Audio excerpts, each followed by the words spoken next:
You're watching ChillyBoy Productions. I'm Larry, ChillyBoy Chillson, and this is my ranking of most of the Harry Potter series characters. Now, before we get into this live stream ranking, make sure to go ahead and click that subscribe button down below so that you can chill with me on each and every one of my latest videos. Now let me go ahead and put this down just a tad and before we get started, all right? Hi Luke, thanks for dropping in. We're here to rank some Harry Potter folks today. So if you don't know, if you haven't been following along, I finally, for the first time, watched through the entire Harry Potter series. I had never seen, what, 6 out of the 8 movies before, and thought I should rectify that. If you look at my channel, you can tell I'm a pretty big fantasy fan, and Harry Potter, in fact, is one of the biggest fantasy series. And while it's clouded in constant controversy these days, I still wanted to give it a shot and finally check this one off of the movie watch list bucket list. Now, I've been through them all, and my actual film ranking is coming next. That will be a pre-recorded video, though. So, yeah. But that will include the 3 Fantastic Beasts films as well, because I've already seen them. Spoiler alert, I watched the Fantastic Beasts movies before I watched almost all of these Harry Potter films. So there's that. Hey, Daniel, thanks for dropping in. Yeah, I could have told you the Thursday night football game was going to be trash even before it started, just like last Thursday's, and that was my own damn team. So, spoiler alert, Monday's game, including my own team again, probably gonna be trash. But if you've also been watching my channel for a while, you know I react to the Game of Thrones episodes with Tyler here, and that's a rewatch for me. I'm a Game of Thrones like fanatic over here. Most of the series I'm a fanatic of. But at the end of each season, Tyler and I come on for a live character ranking. So you know I gotta rank some characters, right? Right. Now before we get into my character ranking, I have a little bit of a haul for everyone. So I was just in New York this past weekend for New York Comic Con. And while out there, while I was just roaming around trying to find what I was looking for, I stumbled upon the New York Harry Potter store. And I didn't really know what it was other than a big old Harry Potter store, but we had some awesome looking decor just from the window. And obviously, you know, a new little Potter person, I suppose, a Potterhead, if you will. I decided to go on in and obviously got some things. So first off, here's the little bag. But look at the back of the bag, how cute. I pretty much just got this bag because I thought it would be kind of a fun keepsake style bag because I already had a different bag. I didn't need one. Paid 5 cents for this bag in New York, but this is the bag that they give. And then I got a couple of my friends, some things. Leo from Geekly Goods, and then my friend Ricky, who I've mentioned on my live house thing. Yeah, I got them a couple little things too as like gifts. But they have a bunch of exclusive stuff at the New York store that I don't think you can get online. I don't know about like at Universal because I know Universal has some specific stuff, but they do say like New York on it. So first off, I got these little pins. If you don't know me, I'm like a weird little sucker for enamel pins as well. So they had these Harry Potter New York enamel pins that I thought, you know what? Let me go on ahead. I'm going to keep it in the wrapping because it still says the New York is a keepsake, but added some new pins to my collection. Then moving right along, next, I only have like 3 things to show y'all. It won't take long before we get to the ranking. First of all, look how cute the little gift wrapping is. Some nice little gift wrap that they got going on there. So they had the butterbeer in there, obviously. And there is a New York store exclusive like bottle decor, and that's what this one is. So it has it here like celebrating Makusa, New York City, 1892. But this is the New York store special one that they have. They have the other design there as well. They also have a big like bar, tavern style place where you can go get it in like a memorial glass. They told me there though that the one that they pour is not vegan friendly, but this bottle says gluten free and vegan friendly. So I don't know what the big difference is between this bottle here and the drink they serve, but the bottle vegan friendly, the poured one that they got there not. So had to pick up this little thing. Honestly, everything I got was like New York exclusive. So and then finally, to celebrate my house, my Hufflepuff heritage, if you will, I picked up this, once again, New York exclusive design Hufflepuff little glass. So here's this, and then here is the design. So obviously, they have all four of the houses in this design. This is the little badger claw. They have a lion where his like mane is all of the different words, the snake. And honestly, I'm sure it's a raven with the feathers being that, but I'm not positive. But I thought this was just such a cool design. They also have like hoodies in this type of design and stuff. So it was a really cool store. It's 2 stories high. There's all type of different sections. They have wands there that you can purchase, and as I said, like stuff like butterbeer, the gowns, the robes for the different houses. Each house has like a little segment, and then Slytherins, they gave y'all like an extra little segment downstairs. Now, granted, they made it seem like an evil dungeon where that second little Slytherin was, but you know, it still is like an honor, I guess, to have your own little second section. I don't know, but that was fun. I wanted to just kind of give some insight on my time out there at that little Harry Potter store in New York City. If y'all have been there, let me know either in the chat if you're watching live or in the comment section below what you thought of the Harry Potter store in New York if you have had the chance to visit. All right. Now, on to the main event for our live stream today. The character ranking. So this is my personal ranking of 30 characters featured in the original Harry Potter series. Now, I did not commingle them with the Fantastic Beasts films. I would want to rewatch those films before I like put them all together for one video. But this is my ranking for 30, at least 30. I would keep on to say every or all is certainly not that. Characters from the Harry Potter films. And I put a few limitations on myself. They had to appear twice, at least, 2 separate films. And at least in one of those 2 films, they had to do something significant. Like they couldn't have just been around. That means my boy had to get away with murder. I'm sorry you don't qualify. You were around for almost all these films. You were around for a long time, sir, but I don't know that you spoke more than 5 words, and if you did, I don't too much remember what they were. I also didn't include animals. Y'all know, if it was, Hedwig would have been like right up to the top of the list. I loved me some Hedwig.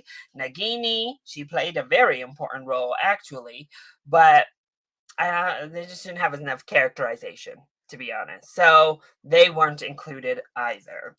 And that left me with a nice little list of 30 folks. So once again, have my little handy dandy notebook ready, and I'm ready to share my character ranking for the Harry Potter series. Now, let's kick things off. At number 30, aka dead last on this list, I have Ms. Petunia Dursley. The Dursleys are pretty terrible, and Petunia is very terrible herself. However, she's the most boring of the Dursley characters. She doesn't get as much, at least, comedic effect or things to do in the series. She's a horrible woman who treated a child like crap for absolutely no reason. So, yeah, she's horrible, and she's not all that fun. So that's why Petunia, number 30, last. Coming in just above her at 29, I have Vernon Dursley. He gets above his wife simply for being a little bit more entertaining. He's a little bit more funny, he's a little bit more outrageous, a little bit more ridiculous, but also he's a little bit more more hateable because of that. He's just in your face with his buffoonery. So, yeah, he's still terrible, but he at least is kind of entertaining about it. All right, moving right along. At number 28, I have Dudley Dursley. That's right, I put all of the Dursleys in the bottom 3 spots. I don't like that family. I never liked that family. I will never like that family, okay? Dudley gets above his 2 parents, well, because he wasn't an adult abusing a child. At least he was a child learning hateful ways from his parents, but he wasn't the adult in the situation, just taking their resentments out on a little boy who did nothing to deserve it. So Dudley, he's a little bit better than his parents, still not good, still a wretched, wretched little brat. Can't stand him. That's why he's number 28. Moving right along, at number 27, I have Grip Hook. Now, I thought I could like Grip Hook, to be honest. You know, he's just a good he's a good miser of sorts, if you will. But then he would turn like real evil in that final film. He backstabbed Harry. I even felt a little bit bad for him in part 1 of the Deathly Hollows when Bellatrix was like whooping that ass and got him captured. But then he turned. And then he tried to kill our protagonist, and we can have that. He did meet his just fate, though, so I guess he learned what happens when you take the wrong side in the war. But Grip Hook, no sir, number 27. At number 26, I have Filch. Now, I know maybe some of this is some Game of Thrones hangover hate, but you know I can't stand a Walder Frey, and I cannot stand a Filch, y'all. Right from that first movie, he is just a grumbly grouch. He's annoying. The only redeeming characteristics for Filch are the fact that he loves his cats and he listens. So, like, when he's getting bossed around in that final movie, he just goes with the flow. Otherwise, he's a nasty old man that I was like, please, just somebody escort him off my screen. I can't handle this any longer. Filch, goodbye. All right. Next up, at number 25, I have Creature. Now, Creature is a little bit of an interesting character to me. That's what puts him above some of these others who had more of a prominent role than he did, or were at least featured more. I found him to be so interesting because obviously he's betrothed or owned, I guess. I shouldn't. Let's not sugarcoat what it is. He is still kind of a slave elf. But he has to follow the rules of the Blacks and thus Harry Potter, as I found out in later films. So he helps us. He does what he needs to do, but he's still a prejudiced, racist, fool. So I didn't like Creature. He wanted to snuff out muggles. He was eyeing Hermione like, girl, I know what you are. And no, so we can't stand Creature by any stretch of the imagination, but he does some good. He helps us when we need him. So yeah, and you got to feel bad for any creature that is born into slavery because of their species, and we don't stand for that here. So Creature comes in at 25. Now, at number 24, I have Lucius Malfoy. To be honest, if this had been done after his first appearance early on in the series, Lucius probably would have been higher on this ranking. I just thought he was so fabulous with that hair, the attitude. Jason Isaacs was serving everything as Lucius Malfoy. Unfortunately, though, he goes from being a pretty menacing presence to not existing all that much in the series. He doesn't do very much in the latter films here. He's just there. That luscious hair is a disheveled disaster just sitting on top of his head. That wig is not right, Lucius. We got to take you in and get it done. And he's just kind of a coward pushover at the end of it all. So I was hoping for Lucius to be one of the like major baddies, a really fun antagonist like he was in that, what was it, second film of the series. But he just fades into the background and becomes like a little puppy dog for Voldemort and loses all agency, loses any sort of intimidation factor, and kind of loses his interesting characteristics as a character in this universe. So, Lucius, got me at the start, and then that second half hit. So you're at number 24. Coming in at number 23, I have Cho Chang. I almost didn't include Miss Cho because really, what does she do? But she is included in multiple films briefly, and she rats them out and gets them all like snatched up. So I guess she does do something. She's very sweet. She seems nice, but I don't know. She doesn't really do much. I can't put her beneath these other people who actively do terrible things. Like, yeah, it's a little bit frustrating that she gave them up, but you can't really blame her for giving up the kids. So, Cho just kind of exists in this world. Yay for Harry's first crush here. All right, so moving right along at number 22, I have Nymphadora Tonks, another character who doesn't do a whole lot in the series, but I do think she is a lot more proactive and active than Cho, certainly. And she's along for the fight. She's there, she's in action, and I kind of wish we would have seen, the battle, the ultimate events that led to her and her husband's death, tragic death in the final film, but we kind of just find them gone. They have like a kind of sweet, almost creepy though, almost creepy relationship, but she had cool hair. She was Osha from Game of Thrones, so it was a good omen coming in. But Tonks seemed like she could have been a really fun character, just didn't have as much screen time to really flesh her out. Now, at number 21, I have Arthur Weasley. I really enjoyed Arthur. I thought he was a cute dad character. He was fun. He gave off major dad energy. Once again, he didn't do a whole lot in the grand scheme of things, but I enjoyed his presence whenever he was there. I don't really have all that many feelings when it comes to Arthur Weasley. I just think he was, kind of the lovable dad character of the franchise, and I enjoyed him for it. Coming in at number 20, I have Alistar Moody. That's right, Mad Eye Moody.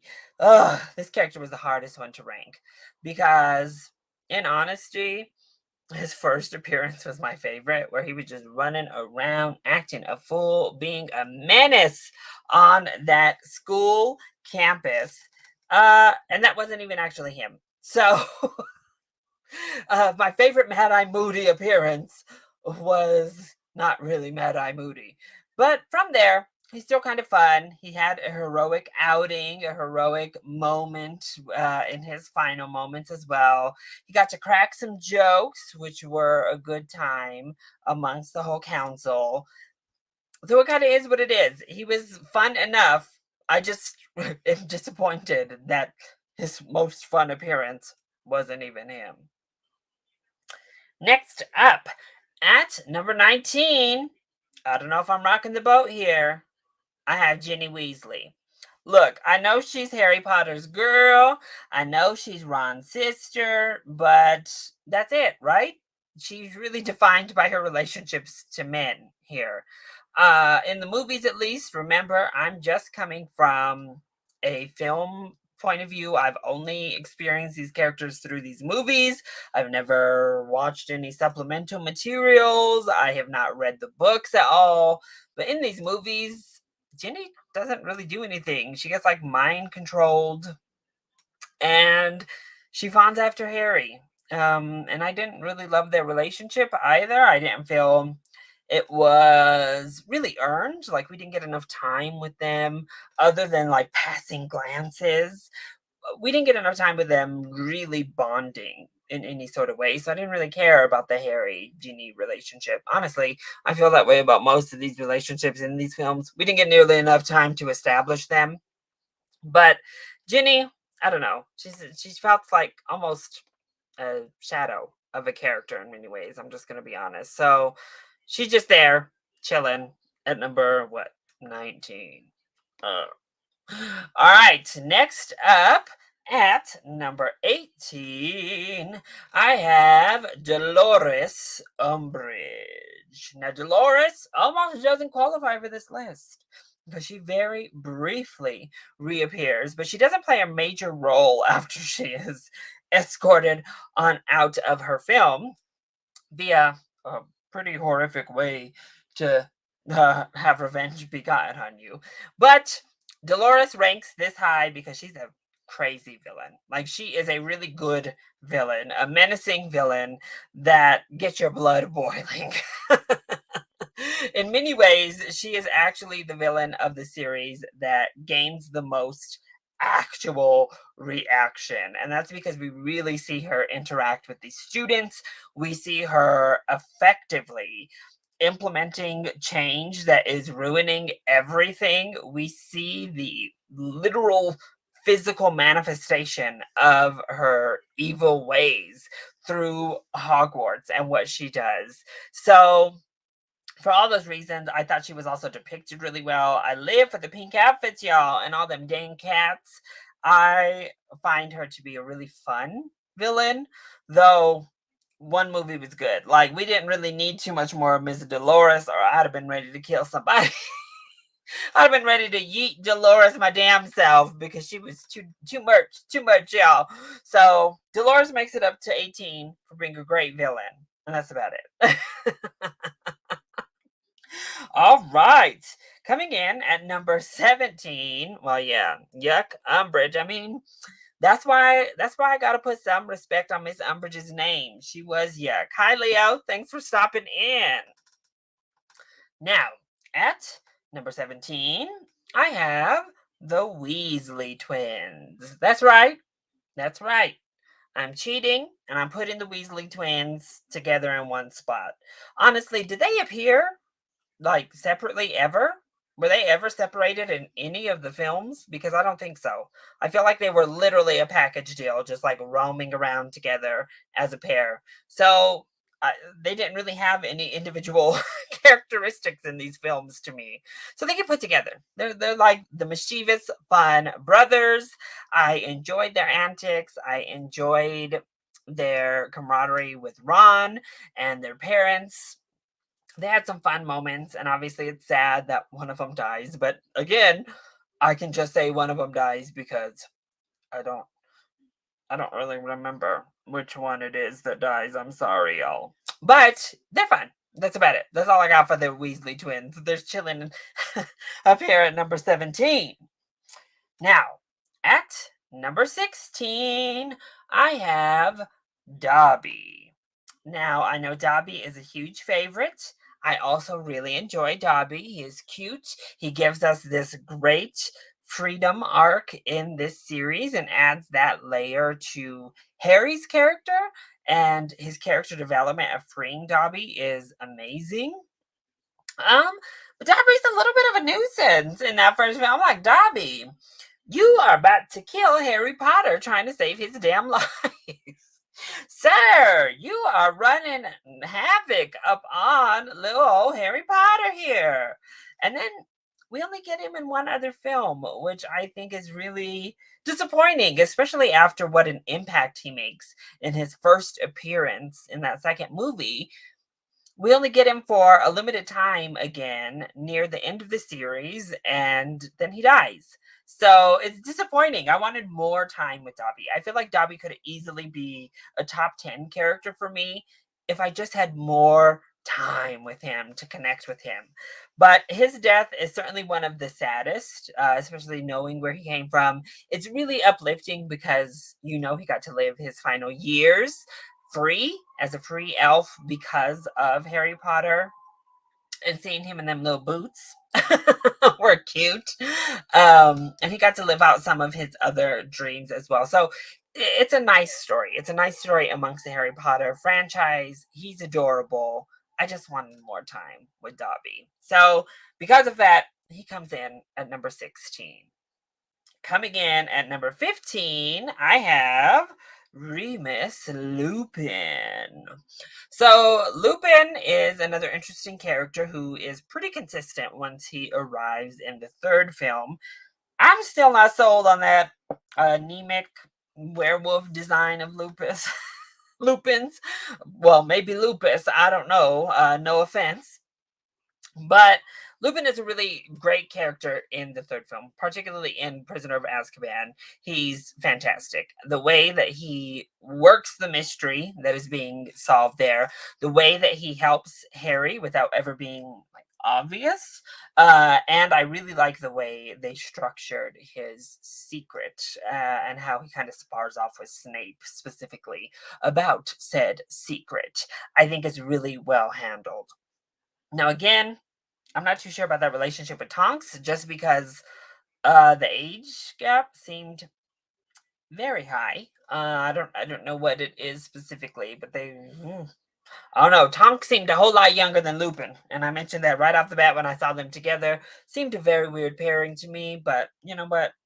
Let me not judge and just keep it pushing. But he was great. He was a great character. Once again, though, his role took a pretty heavy backseat in those final few films. Much like a lot of these characters, that keeps them from moving higher in the ranking is that they have this great moment in one film, or they really are strong in a singular film, and then they're just kind of around, or they disappear and pop back up like Dobby. So Lupin comes in at 15. Now, coming in at number 14, I have Miss Bellatrix Lestrange. Yes, the kill count queen. I mentioned it in my reactions as well. I'm pretty sure she had the highest kill count. She certainly had the most significant kill count. I mean, she was killing main characters left and right, y'all. She hit some of the biggest deaths in the whole series with Sirius Black and Dobby. I love Helena Bonham Carter, and she absolutely stole the show. She was so much fun. I love Bellatrix's design. I just live for the whole aesthetic of her. She is just creepy enough, but she has that charisma to make her a fun villain to watch, even though she is very dangerous. And she is very dangerous. Again, she is someone who is always a threat whenever she's on the screen in these films.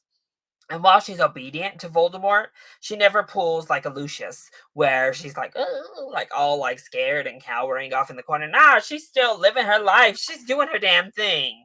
And that's what I appreciate about Miss Bellatrix. She's unhinged to the highest order, but in the best possible ways. So Bellatrix, one of my favorite villains in the series, comes up in at number 14.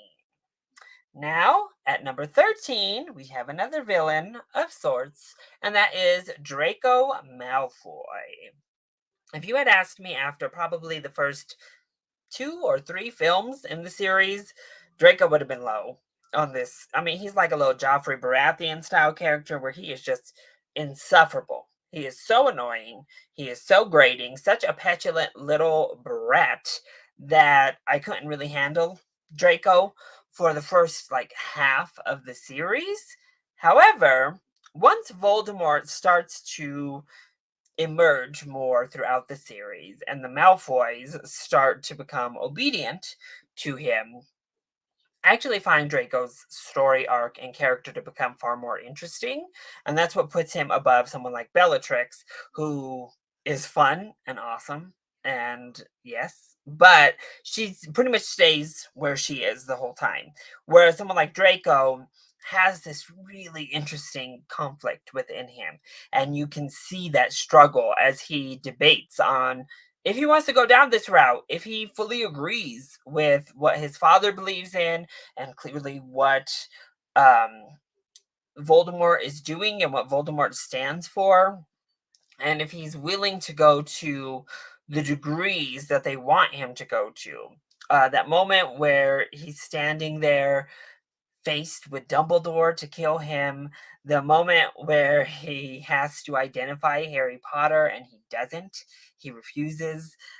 Those are all really interesting moments. And I will say, I think the final film, they give him something because Harry goes back and saves him. But I don't know. I wish we had just a touch more, maybe a full redemption arc or a full arc. His arc just feels like it teetered right on the ledge of either being that redemption arc or maybe he never fully reaches it. But it almost feels incomplete of an arc. And that's what keeps Draco out of the top 10 is that it sizzles out just right at the end where it could have had a real punch to conclude his story. Now, at number 12, I have Ms. Luna Lovegood. I just love a lovable weirdo, and that's Luna. I love an underdog, someone that everyone underestimates, someone who has insights that no one else can see or no one else can understand. Her weird ways end up being so much more wise than she is given credit for from most of the other characters. And they end up, proving more than useful. I'm glad to see her really start to stick up for herself as we go along.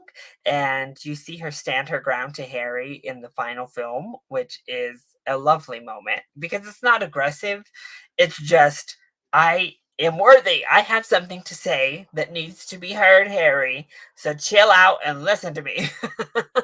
And it turns out to be just the right move, as it often was with Miss Luna. But she has seen tragedy. She's able to see the invisible. She's able to see what isn't there. And that gives her such an insight. I loved her quirky personality, her quirky fashions. And she was really just a sweet, kind-hearted person. So I enjoy Luna Lovegood. And that's why she is all the way up here at number 12. Now, at number 11, I have Neville Longbottom. Okay, so if you had asked me about him early on, he probably would have been pretty low on this list as well. I really was just like, Neville, how did you get into Gryffindor? Isn't that house all about bravery, sir? How are you in Gryffindor? But as the series goes on, you see his own brand of courage and his own brand of heroism really start to develop. And I enjoyed seeing that. And as we got through to the final film, certainly, it really manifests itself. He becomes this character that we've seen grow to be this. It's not an unwarranted character progression from where he starts to where he ends, but we see him be a full on hero. Obviously, he's there, he's standing up to Voldemort himself. He's the one who gets the final kill on Nagini, which ultimately brings Voldemort down, the final shot to take down the Dark Lord. And he remains that really kind, sweet person who continues to overcome his own tragic past, even in the face of the woman who committed the tragedy upon him and his family. So Neville's great. He has one of the best character arcs, I think, out of any of the characters in the series, though he's just a little bit maybe too minor to work his way up any further when it comes to this list. Now, I will say there are some minor characters in this top 10. Okay, y'all? And it's simply because I just live for them. I love them. I live for them. If you have watched my reactions, you might be guessing who they are, but we'll get to them soon enough.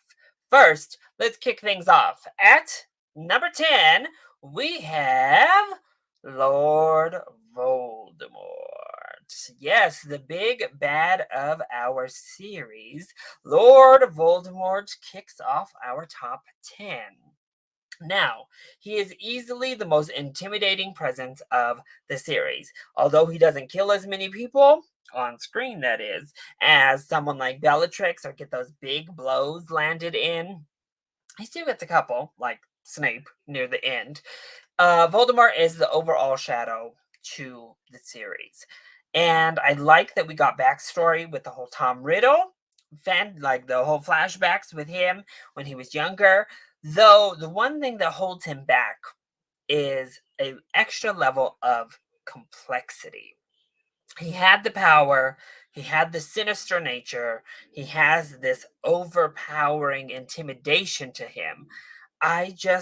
My favorite villains are those ones that have an extra layer underneath what they're doing, where you more fully realize and understand them. You get a deeper look into their psyche and why they think they are in the right. And Voldemort really just sees himself as superior, and that's it. He just wants to kill all the muggles. And so I wish those flashbacks gave us more depth and we understood just a bit better why he was hell-bent on the path he was on. So he's great, character design is on point, but I wanted just an extra layer. Oh my. So the Disney nerd says last place, every single character HP is overrated. Ooh, okay. I thought I had the spicy takes here, but it looks like the Disney nerd has come to really spice things up, I see. Well, not last place for me. Coming in at number 9, I have Sirius Black. Now, I think Sirius would have been higher once again if we just had more time with him. He is another character that comes on strong for a movie, and then he gets a little bit more to do a couple of times throughout the last few films in the series, but he just doesn't have quite enough. Now, I love Sirius for being this father figure to Harry. I think that Gary Oldman, as much as I don't love the man that he is, he's a great actor, and he sells it with this character. He has great chemistry with Daniel Radcliffe as Harry Potter. He has this really interesting lore. I enjoyed going back to like the Black Manor, if you will, that serves as the base for the Order of the Phoenix later on, and learning more about his family dynamic. But at least when it comes to the films, I just always was kind of wishing we got more. I think it's an interesting idea behind Sirius Black to go from this really villain character that we're introduced to, this character that we're scared might try and kill Harry Potter, that's out for revenge of some sort, that maybe even killed his parents and betrayed his parents and their trust, to being, vindicated in the end. So when he's strong, he's really strong. I just wish we had more time with him before he dies, or even after he dies, but it is what it is, and that's why Sirius comes in at number 9. Now, at number 8, I have Severus Snape. So Severus Snape is an interesting character because all of his big redemption comes in the very last film. And sometimes I wonder if that's a little bit too late, particularly for someone like me. Hi, Ryan. Thanks so much for stopping in.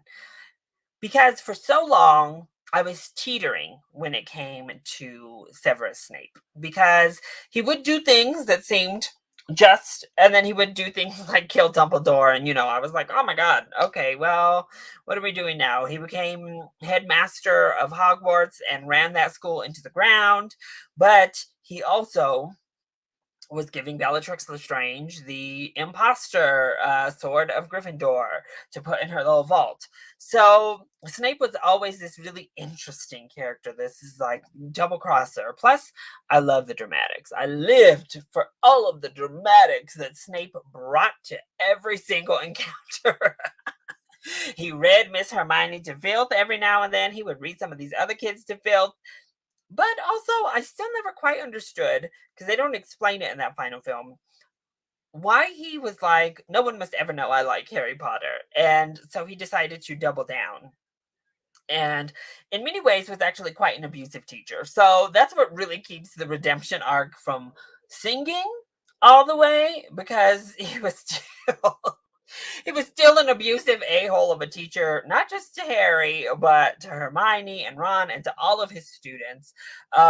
He's still not a great person, even though he was on the right side of history, if you will. So I'm still really conflicted when it comes to Snape. I'm glad he did the right thing in the end, and I'm glad he was working with Dumbledore and with Harry, but how he behaved in the interim, not really appropriate still, sir. So Snape comes in at number 8 for me. I've only seen the first 3 films. I can't push myself to keep watching these films. Disney nerd, that was me before I went on my reaction spree here on the channel. I had only seen the first 2 I had watched like legit, and then the third one I watched to guest star on somebody's podcast because they asked me to, or somebody's channel because they asked me to come on and talk about it, and I was like, I don't know Harry Potter like that. But now I've seen them all. So here we are. All right. Coming in at number 7. Yeah, I have Ron Weasley at number 7. I'm sorry. I know many people, including my dear friend, Miss Ricky, who have Ron as their favorite character in the series. I don't know. I just never could connect with Ron. Again, if you've watched my reactions, I don't know that this is that big of a surprise to you that I didn't love Ron Weasley. I just really found him on another level of brattiness very often. I mean, he gets really rude and really mean to Harry and Hermione often in this franchise. I mean, I kept bringing it up because I was like, what's going on here? He made Hermione cry like 3 different films and didn't apologize a single time. I think he kind of apologized maybe near the end of the last time he made her cry, but I was like, dude, you keep making this girl cry for what? Like, say you're sorry. You are in the wrong, Ron. And he just never stepped up to do it, dang it. And it made me mad. The same thing even with Harry. I don't know. He was just quite petulant quite often in this series of films. He has his sweet moments. He has his moments of growth and courageousness. He's adorable in that first film specifically. I think I really loved him in that first one because he's just like this cute little kid who has the amazing reactions to everything. Like his little face is perfect for reacting shots to everything going on around him. But after that, teenage Ron, he lost me there. Get a hold of them hormones, sir. It was too much. You were too much of a brat, and I couldn't handle it. So that's right. One of our big 3, one of our 3 main characters is down here at number 7. Okay? It is what it is. Now, at number 6. Ooh, y'all gonna really get me now. At number 6, I have Miss Molly Weasley above her son. You heard me. I said it. I said what I said. I loved Mrs. Weasley from the moment she came on the screen until that moment she takes Miss Bellatrix out. I lived for Miss Weasley. The way she is with her kids is a lot of fun. The way she is with Harry is amazing. And then she gets those awesome moments like the one in the final film with Bellatrix. That's great. I just loved her character. That's all there is to it. She doesn't have like this amazing growth or anything. She doesn't have these amazing moments per se. I just was dying for more Mrs. Weasley in each and every one of the films. In that last movie, you heard me. She was one of the characters. There was like maybe 5 characters. I was like, look, if y'all kill one of these 5, I'm a riot and I might just walk off. Y'all killed the two most pure characters in Hedwig and Dobby. And the last one, don't you touch Miss Weasley. I'll shut this camera down and head out, okay? Look, I'm sad that the twin had to go, but at least it wasn't his mama. Okay, so that's it. That's all there is to it. I lived for Molly Weasley, and she's number 6 in my personal countdown.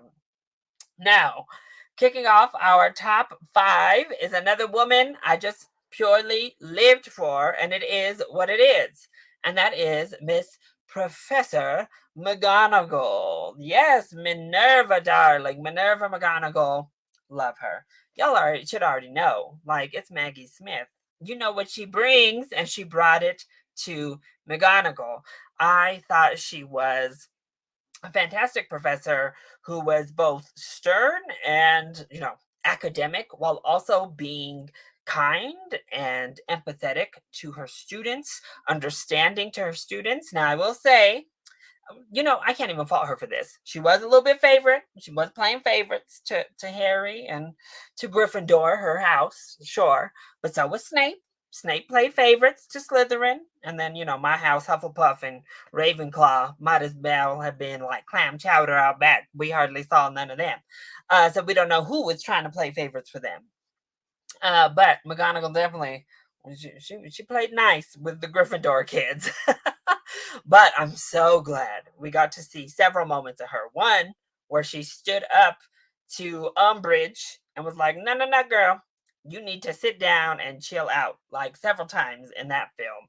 And then, of course, in the final film, where she really takes charge and puts herself on the line and has the great acts of heroism to protect Harry and to, protect all that is good in the world within the walls of Hogwarts. And yeah, I loved McGonagall. And she was the other one. It was Molly and McGonagall. I was like, don't you dare kill my girls in this final movie. Listen, if Bellatrix had gotten the strike on Molly, dead last. She'd have been last on the list. And I'll hate you for life, Bellatrix, but we're good. We're good. All right. Top 4. Coming in at number 4, I have Hagrid. Now, if you had asked me about halfway through the series, probably all the way through like film number 4, probably, Hagrid would have been in the top 3 at least. He would have been in one of these 3 positions. He didn't fall very much, to be honest.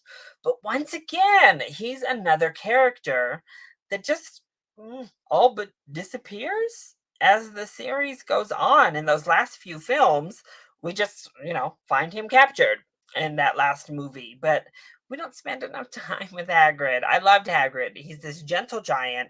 Obviously, he is like a keeper of the beasts. He is an animal guy, just like yours truly is. And he has a heart of gold. He's there for one purpose, and that's to protect Harry. And he's great at it. I don't know. I don't know how anyone cannot love Hagrid. He's great. He's amazing. He's fantastic. He's everything. He doesn't really show all that much like outward strength, I guess, even though he's so huge. But he has so much inner strength and inner empathy. And I don't know. He's one of the most lovable characters. I'm glad he made it to the end. Listen, I can't deal with thinking of Hagrid dying. Hagrid was robbed of a name to Harry's sons, right? Like, okay, Severus and all that, but Hagrid did so much for Harry Potter.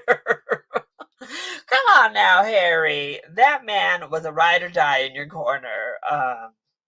But we all love Hagrid, right? So he's number 4 for me. Now, coming in at number 3, I have Albus Dumbledore. So Dumbledore, I always loved. Partially, I love a good old wise character. They're usually my jam, whether it be Gandalf or Yoda. These characters are often my favorite ones in the whole series.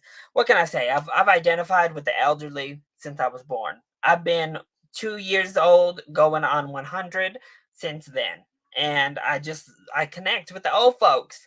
And thus I really loved Dumbledore. He's the professor who has the most insight.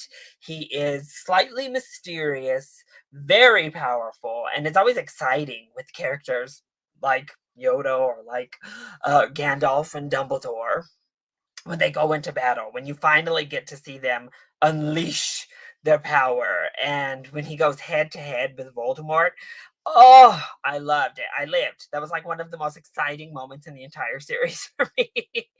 And then obviously as they're hunting the Horcruxes near the end is great. And then getting to see him even come back for a nice redemption arc.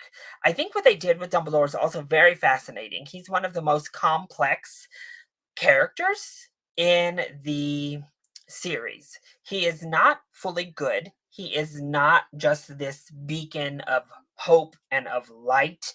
Once again, like most of them, like Yoda from Star Wars, his hubris kind of blinded him to the dark side.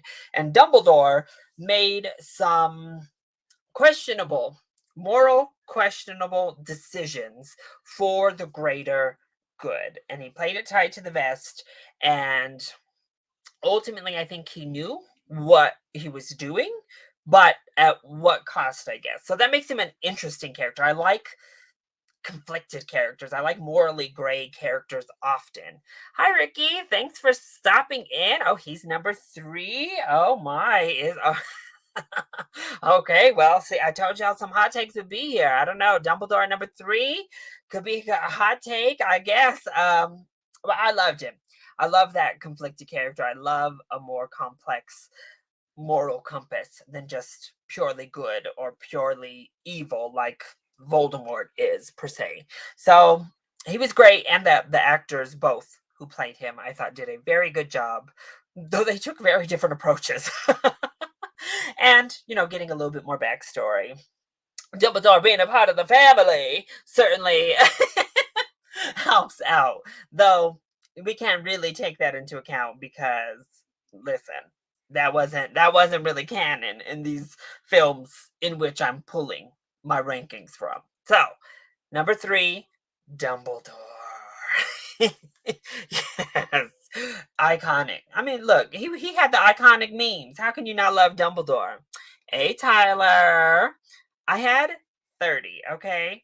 I had 30 and really 31, but I cheated and lumped the 2 Weasley twins in the same position. So 30 slots open.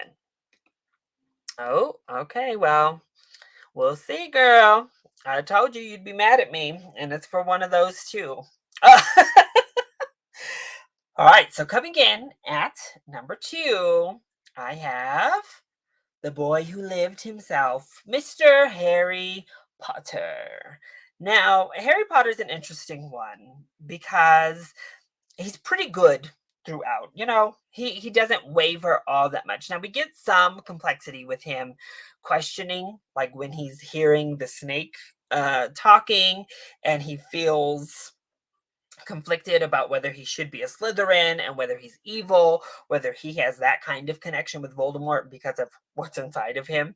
But the chosen one, so often, they're a little bit boring. Now, I think Harry's more interesting than a lot of chosen one stereotypes. So he has that, and that's why he's all the way up here at number 2. But those main characters usually aren't my favorite characters. So it's actually a miracle for Harry Potter to make it up to number 2. But I do think it's because he has those conflicts as a character as he's moving throughout. He's always good, and he's always fighting to meet the potential of what he was brought to do, if you will. But he has those moments where he's really questioning everything. And I love his unwavering dedication to the to Dumbledore, even as everyone else starts to question him. And he gets that moment where he hears that Dumbledore says he has to die to Snape. And that obviously shakes him, but I think again, it's really nice to get that moment between them after death. Well, they both did. But no, he's a fun character. He has that teen angst, but his never goes as far as, say, Ron's for me, where Ron's is a little bit insufferable when he's real angsty. Harry Potter's like good level angsty in those middle films. Now again, I think in the books I've heard Harry's angst, that teenage angst, is ramped up. So if they had really gone for it in the movies, maybe Harry probably would have fell down this list. But no, he's good. He's good. He's powerful. He's fun. He has a moral compass. I don't love his relationship with Ginny, but it is what it is, and that puts Harry at number 2. All right. Take it away, Ernie. It's going to be a bumpy ride. All right. So since we have some new folks in here, I'll just do a quick rundown. We had number 30, Petunia Dursley, 29, Vernon Dursley, 28, Dudley Dursley, 27, Griphook, 26, Filch, 25, Creature, 24, Lucius Malfoy, number 23, Cho Chang, 22, Nymphadora Tonks, 21, Arthur Weasley, 20, Alistar Moody, 19, Ginny Weasley, 18, Dolores Umbridge, 17 was the Weasley Twins, 16 was Dobby, 15 was Remus Lupin, 14 was Bellatrix Lestrange, 13 was Draco Malfoy, 12, Luna Lovegood, 11, Neville Longbottom, 10, Lord Voldemort, 9, Sirius Black, 8, Snape, 7, Ron Weasley, 6, Molly Weasley, 5, Minerva McGonagall, 4, Hagrid, 3, Dumbledore, 2, Harry Potter, which means that only leaves one character left on the list to be my number 1, my favorite character in the series. I have Hermione Granger. I really did flip-flop. Harry was almost my pick for number 1, to be honest. I did really enjoy Harry. I just like Hermione more. At the end of the day, it just is what it is. When I came down to it, which character do I enjoy more? It was Hermione. Harry would have been dead 500,000 times if it was not for Hermione. In many ways, I mean, she's kind of is the hero of this story. When you really boil down to it, the mission does not succeed in any shape or form without Hermione. It just doesn't. Yeah, and she also has like a really good character arc. She starts off being so laser focused on kind of proving herself, and I think it's because she's, has Muggle parents, and she feels the need to overcompensate for having those Muggle parents and not coming from a wizard family, if you will. And it leads her to work hard and work harder than everybody else and no more than everybody else. But it also leads to her being antisocial and having that chip on her shoulder.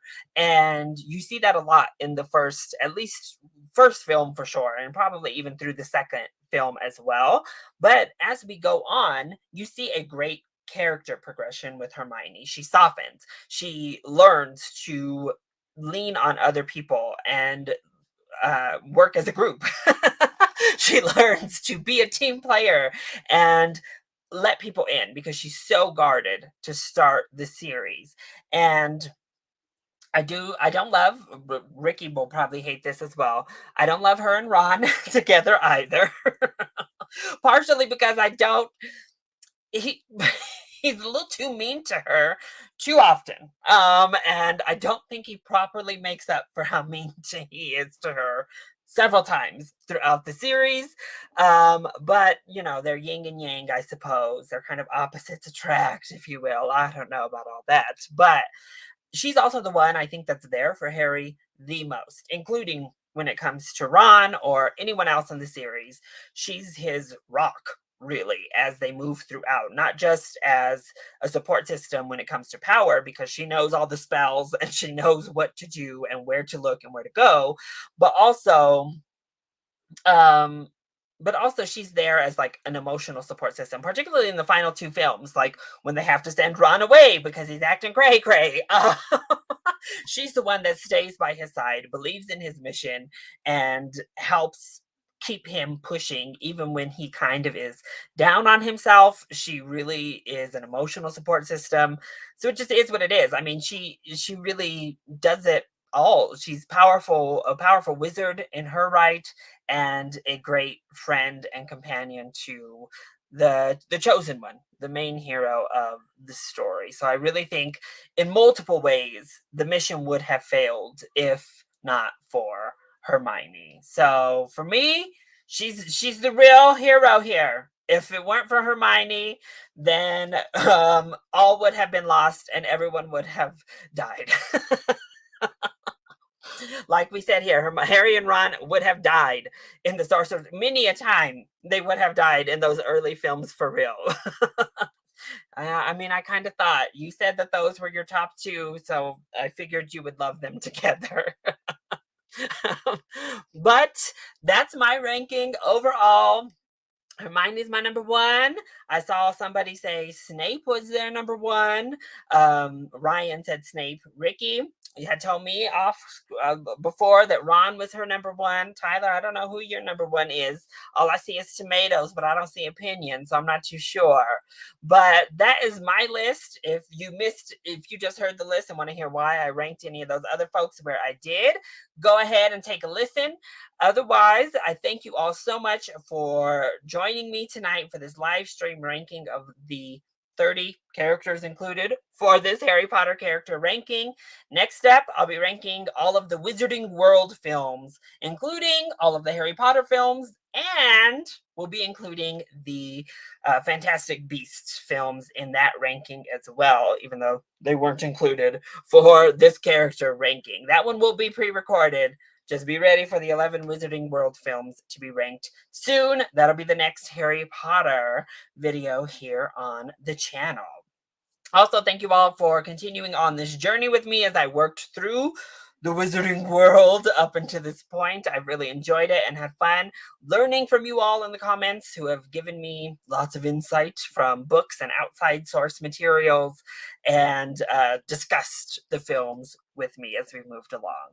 So if you liked this video, hit that like button down below. And of course, subscribe to the channel so you don't miss that ranking and can join me as I move on to other little fun franchises and reactions throughout. Also, if you're watching the playback, leave your ranking down below. How would you rank the characters included for this list? Feel free to add any other characters you'd like as well. I love you all so much for your continued support. Mwah! And we'll see you on the next one. Bye.